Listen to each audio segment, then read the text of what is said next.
Demo mahasiswa Universitas Islam Riau sempat diwarnai aksi saling dorong saat mahasiswa di depan gedung DPRD Provinsi Riau menuntut evaluasi penggunaan anggaran dapur MBG yang dinilai penuh masalah karena diduga marak temuan SPPG fiktif. Protes juga terjadi di Malang. Mahasiswa Universitas Brawijaya tegas menolak kelola dapur MBG. Mereka khawatir universitas berubah jadi wadah pelaksana proyek pemerintah ketimbang jadi laboratorium riset dan pendidikan yang independen. Rentetan unjuk rasa ini punya alasan yang kuat. Kasus korupsi mantan kepala BGN terbongkar, skandal ini pun menguak segudang permasalahan di program andalan pemerintah ini. Fakta mengejutkan pun diungkapkan oleh Menko Pangan. Pembangunan dapur MBG meledak melebihi kapasitas. Target awal hanya 21.000 titik. Kenyataannya membengkak hingga lebih dari 27.000 lebih titik. Akibat melubernya jumlah titik dapur ini pun fatal. Menurut Menko Pangan, negara rugi 1 triliun rupiah per bulan. Membengkak 6.877 titik. Ya, laporan Ibu Nani tadi barusan. Kalau 6.877 penambahan, kalau 6 juta satu hari, maka 1 tahun ada 1 bulan. 1 bulan ada pengeluar lebih 1 triliun pemborosan. Berarti kalau 1 tahun berapa itu, Bu? 12 triliun. Ini yang maka perlu penataan untuk ditata agar bisa diperbaiki dan Merespons kabar pemborosan, Menteri Keuangan mengatakan siap pangkas anggaran MBG. Namun nominal pasti belum diketuk karena masih menunggu data dari Kepala BGN.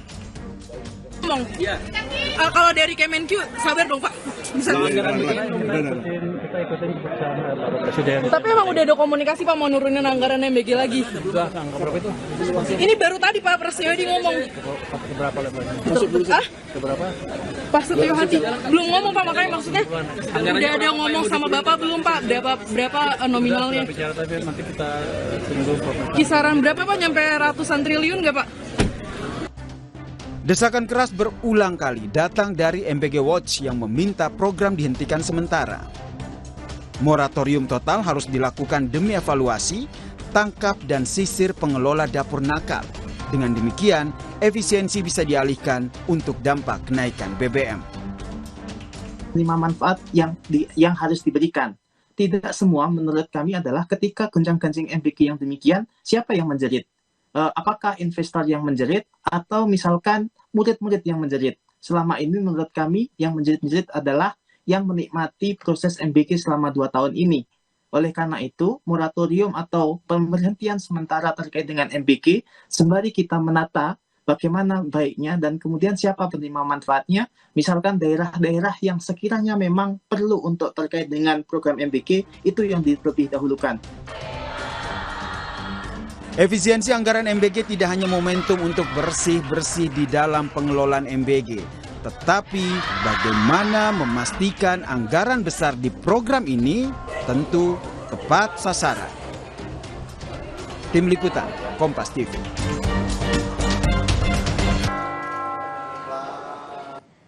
Kejaksaan Agung menetapkan Andri Mulyono, Komisaris PT YAT, jadi tersangka dalam kasus dugaan korupsi tata kelola makan bergizi gratis. PT YAT merupakan pengusahaan pengadaan sepeda motor listrik dalam proyek MBG. Andri diduga melakukan penggelembungan harta atau penggelembungan harga atau markup setiap unit motor listrik. Kejagung juga menyebut PT YAT sebenarnya belum memenuhi syarat sebagai vendor pengadaan. Dengan ditetapkannya Andri Mulyono sebagai tersangka baru, total sudah ada 5 tersangka yang ditetapkan oleh Kejagung, termasuk 3 pimpinan dari Badan Gizi Nasional.